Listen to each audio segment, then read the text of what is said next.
Right, thank you very much indeed. Yeah, I'm a senior lecturer in anaesthesia and critical care. I think it's wrong to say best practice. I talk about my practice, and I'm quite sure that's not necessarily best practice, but it's certainly different to some other people's. I'm also going to try and show you relatively few slides. I can't imagine there be anything to write down. I can't imagine why it was to that. And also show you various other bits and pieces. And I do apologise a bit towards the end, because it does get very slightly geeky towards the end, but there's a bit of reason behind all that. I thought I'd just sort of set the scene a little bit, really. I mean, I'm a clinical academic. I work full-time in critical care. But I have quite a lot of other academic interests, both research and teaching. And my sort of long-running theme, really, both in research and also the sort of safety practice, has been medical devices. And particularly trying to make people not injure themselves or patients with medical devices.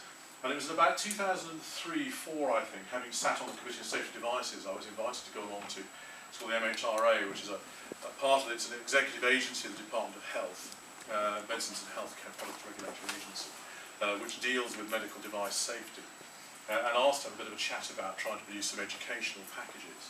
They had quite an interesting history. They had a video that they'd made originally onto tape in about 1995, which ran for about 20 minutes and was clearly getting quite dated. The interesting thing about that video is that 20-minute video cost about 250k to have made, so it was quite an extraordinarily expensive project at that time. And then more recently, around about when I arrived, they were in discussion with a professional e-learning company that produced e-learning material from up north. Which was all right, and they'd had a sort of history with the NHS producing e-learning material, and we did a certain amount of work with them. I think one of the things we discovered is that we did most of the work, and they did relatively little in terms of actually finding and producing it.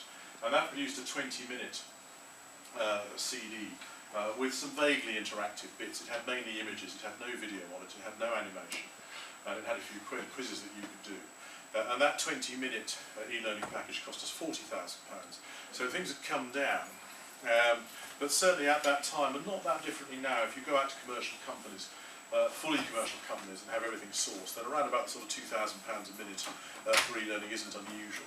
I think our approach to that was, this is unbelievably expensive, bearing in mind we've done most of the work. And so I got interested in, I think as far as I remember, typed e-learning software into Google, and came up with various products, most of which you will be familiar with.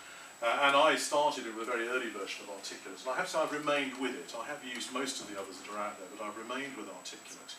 And I've also remained using it as it was originally intended, although it has changed a lot, which uses PowerPoint as its object organiser, if you like. It removes itself from PowerPoint very quickly as soon as you publish. The attraction of that, because I guess like many of you, I've been using PowerPoint for many, many years, and therefore was quite used to the way it handled images and the way it handled objects and what it looked like. And in fact, Articulate handles most of the animations within PowerPoint. It handles all the very simple ones very straightforwardly. But it will handle more complex animations. I'll show you one that it won't handle towards the end, which is a shame, because it won't handle repeated motion paths. It will handle a single motion path, but it won't handle recurrent ones, so you can't make things repeat in the animation, which is a shame. And so we bought out a free copy of that, so the first thing we produced all had powered by Articulate scrawled all the way across it. Able actually to produce reasonable quality looking material almost from the word go. And in fact, that's now been nationally produced. There are about 8 or 9 modules with about 11,000 people looking at them across the country. And one of the things we did right from the word go, which is mainly what I want to talk to you about today, was to narrate them. And we decided from quite an early point that actually, I suppose partly because we've got a big gob and like talking, but also was the idea that really there was quite a bit of difference. If you wanted to try and mimic a lecture, you could obviously capture a lecture as you're doing today, but if you wanted to mimic that in an e-learning format, then it was quite difficult to do that if you had no audible component to it.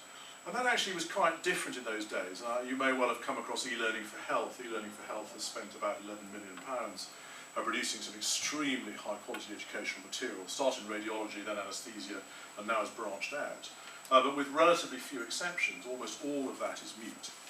And that was because the builder that they used at the time struggled to get the sound and the video in synchronisation, and they felt it was just too much hassle to do that. And my own view, and I'll give you some illustrations of that, my own view is that was a shame, and they are now looking at doing that. So that was how I got into the whole business, really. And then the next project that came